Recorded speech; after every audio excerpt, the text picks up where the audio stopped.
Hello everyone, welcome to Get My Class.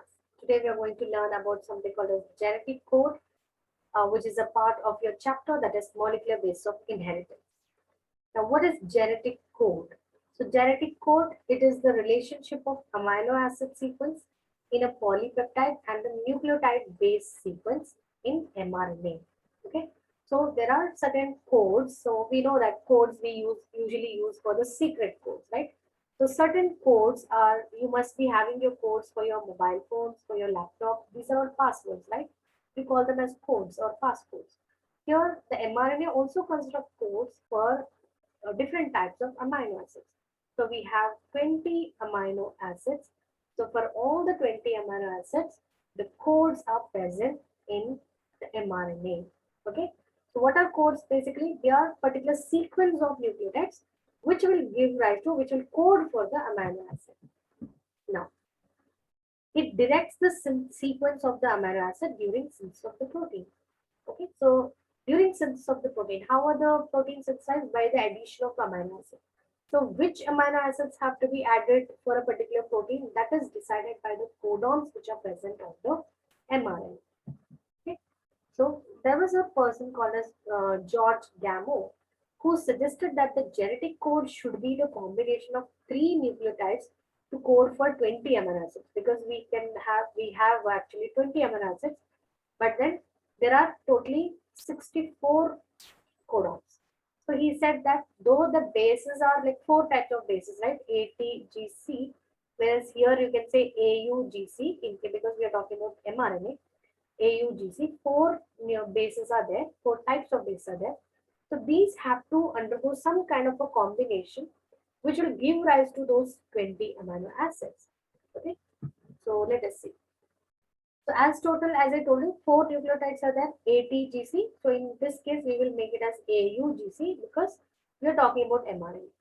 Okay, this is in DNA. Okay, now this is in case of RNA. Yeah. So the permutation combination will be 4 to the power of 3. That is 4 into 4 into 4. Because the codons are what? Codons are triplet in nature. Codons are triplet. That means they consist of 3 nucleotides, or it is a 3 nitrogen bases. Okay, so you get 64 codons. So how is that possible that 64 codons are capable of coding 20 amino acids? That means 64 codons. There must be codons. More than one type of codons must be coding for the same amino acid.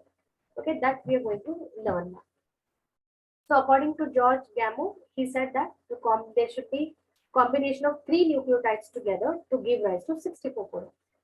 Later, Hargobind Khurana, he developed chemical method to synthesize RNA molecules with defined combination of bases, that is homopolymers and copolymers. Okay.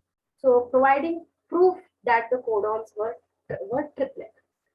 Now later, Marshall Nirenberg, his cell-free system. So he actually synthesized protein outside the cell in vitro. So imagine, it's such a difficult task. So his cell-free system for protein system finally helped the code to be deciphered. So they actually revealed the codes and the types of amino acids. Okay. Now let us talk about the salient features of code, genetic code. Okay. The code is triplet. Okay, you can see each code is triplet. It consists of 3 nitrogen bases or 3 nucleotides, you can say. And the combination of 3 nucleotides, it is coding for one particular amino acid. So here it is phenylalanine.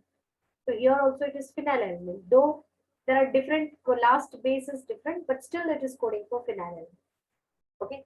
So let us see the salient feature first. The code is triplet, where 61 code for amino acid and 3 codons do not code for any amino acid. Why? Because 3 codons are stop codon. Here 2 codons and here 1 codon. These are stop codons which do not code for any amino acid. Okay, and the first codon which codes for, or you can say the first amino acid which is coded is methionine. So this codon, that is AUG, has a dual function. One, it acts as a codon for methionine, and also it starts the process of translation because this is the start codon. Okay, now the codon is unambiguous and specific code for one amino acid. That means each codon will code for only one amino acid. So UUU is coding for only phenylalanine. UUC is also coding for only phenylalanine. Okay, so each codon will code for only single amino acid. Then the code is degenerate. The code is degenerate because some amino acids are coded by more than one codon. So you can have the example here itself that phenylalanine is coded by UUU also, UUC also, right? So different codons are coding for the same amino acid. So that property is called as the degenerate property. Okay, then the codon is read in mRNA in a continuous fashion without any punctuation. So the codon is read as triplet codon UUU. Okay, so there is no punctuation, there is no comma or no full stop, nothing. So it is continuously the codon has to be read. Then the codon is nearly universal, like UUU codes for phenylalanine from bacteria to human. That means whatever the codon, they will code for that particular amino acid only, whether it is in prokaryotes or eukaryotes or any organism. Then AUG has dual function, which I've already told you. That is, it acts as it codes for methionine. Also, it acts as the initiator codon or the start codon. Okay. So it is very easy if you do checkerboard. If you remember UCAG this side and UCAG this side, you can combine them as you do it in checkerboard. And the last one should be followed again by UCAG. So if you remember like this, you can remember all 64 codons. Okay. So that's about the genetic code. Now let us talk about what will happen if there is any mutation in the genetic code, because as I told you, in mRNA, the genetic code is read continuous fashion. There is no comma. If there are four codons, all the four codons have to be read continuously. Okay, but what if there is any mutation? Okay, in the genetic code. So point mutation. Point mutation, that means if there is any change in the single base pair. Okay, when we talk about the double strand of the DNA, we call it as single base pair. But if there is any change, of course, that will be copied onto the mRNA also, right? Okay, so that is what is point mutation. A change from in the sixth position, for example, they are saying the change in the sixth position of the beta globulin chain, that is of the hemoglobin, results in the change of amino acid residue, that is glutamate, to valine. Okay, so this lead to sickle cell anemia. So what is the change? The only change is the A adenine has become uracil here. So when adenine has become uracil because of mutation, the glutamate is getting, it is not getting coded. Instead of that, valine is getting coded. Okay. So that is what will lead to sickle cell anemia. So the entire structure of the hemoglobin will change. The entire structure of the RBC itself will look like like a sickle. That's why it is called a sickle cell anemia.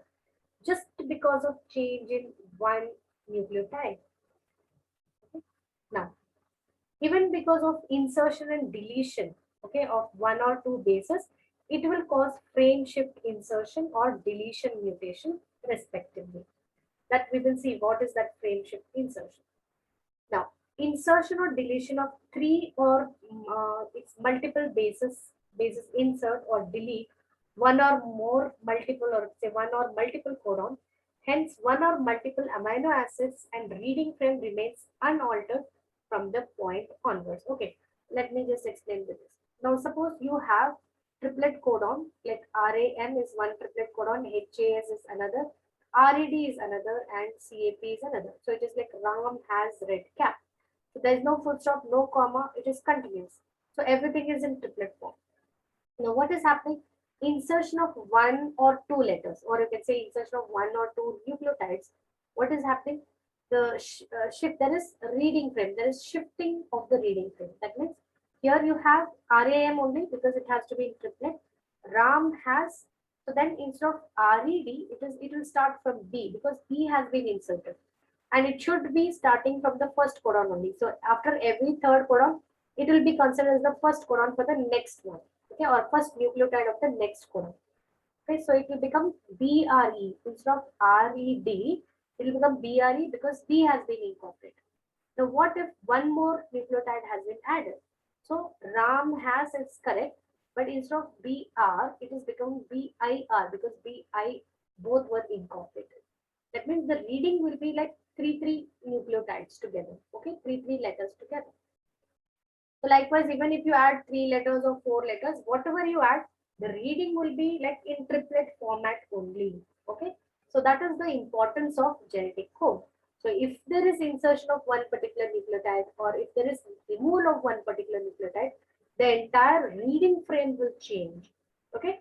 So it will change from the nucleotide which has been incorporated. Okay. So that's about genetic code and its mutation. I hope you understood the explanation. Thank you.